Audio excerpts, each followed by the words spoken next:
1.5 that we agreed to keep gets cut even more because we get to pay for post-production costs.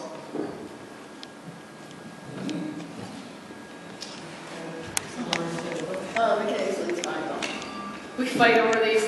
Mechanics lien. When I signed that lease, I didn't know I was going to become a prudent partner with the gas industry. And I always use that line now because that's how I get on the pads, well pads. We're prudent partners. I have every right to be on that well pad as long as I have the landowner's permission. And usually we try to get handwritten permission. The mechanics lien is when a subcontractor comes in, usually it's directional drilling, and they drill a hole, and then the gas company chooses not to pay them. Sometimes it's $2,000 when you've seen bills up to $193,000, $96,000. Because you're a prudent partner and the well is on your property, you're subject to pay for it. The mechanical lien is on you, as well as the gas company. So, there is a mechanics lien law in Pennsylvania that you must pay it in 2 years.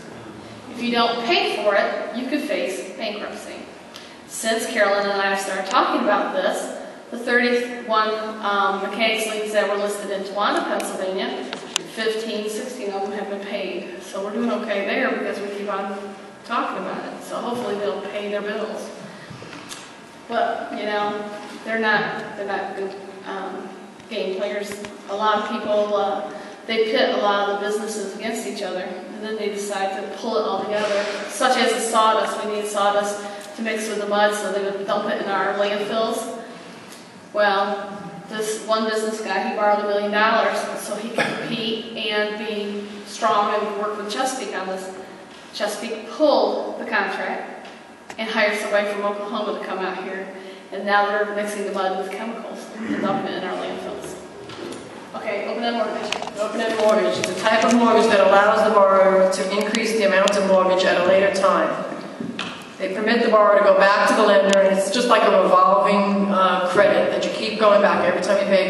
Well, Carol and I stumbled upon a $5 billion open-end mortgage that Chesapeake placed on approximately 1,000 properties. The key to it is that they placed it on the subsurface royalty interest, and they also placed it on their pipeline and their well pad structures.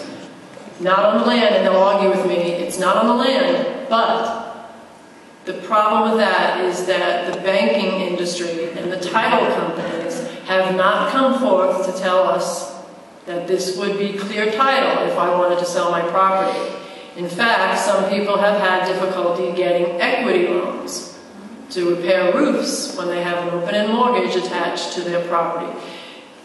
This is all new areas, so they don't know how to handle it. That person that was walking with Carolyn to the filtration systems, that probably the first, second slide, they have an open-end mortgage on his, the well, because he's in the production unit. He went to go borrow money. He wanted to leave there. They have that, no good water. He has open-end mortgage, he can't leave. He's stuck. Okay, so you see it's a double-edged sword. And you know, they're doing this as all as investment schemes. In fact, a lot of the land up there is getting subordination, non-disturbance, and attornment agreements, which are generally, it's a document that's required when there's going to be a big lender in there that wants to secure their rights to the property. So when they're strategically placing themselves with all of these types of documents so that they can get more money. I guess everything is based on money, huh? Decisions. Okay, and this is one that is near and dear to my heart. It shouldn't be, but it is. This is the Chesapeake 2009 shareholders report.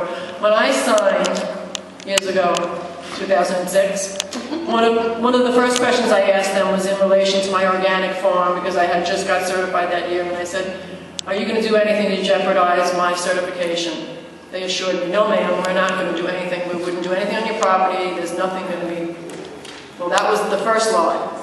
The second lie, I really bought into this energy efficient thing and clean energy, and I had no knowledge of how this was extracted and the method that they used. So I bought Chesapeake shares because I was going to be in there with Chesapeake. Well, I received the shareholders report that year. Operating hazard, and Chesapeake will say this is not a risky business. This is the word, and I won't read it because it's all up there. These are the words that they have to, by law, tell their investors. Otherwise, the Security and Exchange Commission will be on their back and they will be in trouble. They never spoke those words to me when I signed the lease. That's fraudulent misrepresentation. Can you all read that? Would you like me to read that?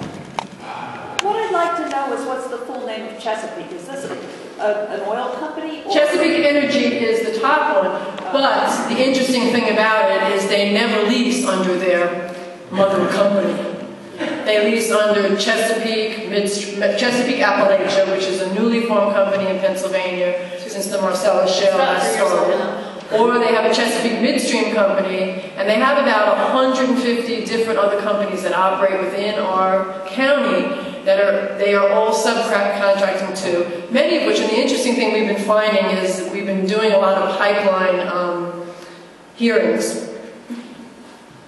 And a friend of ours does a lot of investigation of pipeline companies, and those companies have $2,000 in assets. Those lines blow up, you can't sue anybody.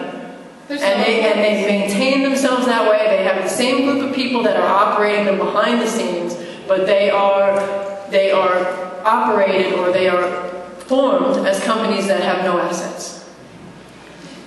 Can I ask you to read that? 'Cause I don't know Okay. this. Okay.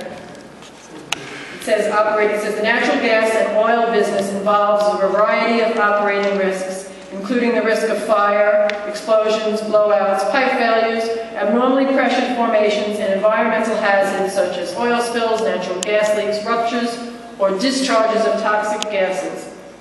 If any of these should occur, Chesapeake could suffer substantial losses due to injury or loss of life, severe damage to or destruction of property, natural resources, and equipment, pollution or other environmental damages, cleanup responsibilities, regulatory investigation and penalties, and suspension of operations. Our horizontal and deep drilling activities involve greater risk of mechanical problems than vertical and shallow drilling operations.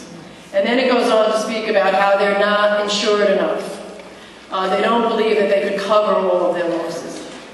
I have to throw in here that they're saying here they have a $50 million insurance policy, but it may not cover all their losses. Well, the state of Pennsylvania has said you have to put up bonding to insure these wells, but $10,000 per well should do it. Quite a difference, huh?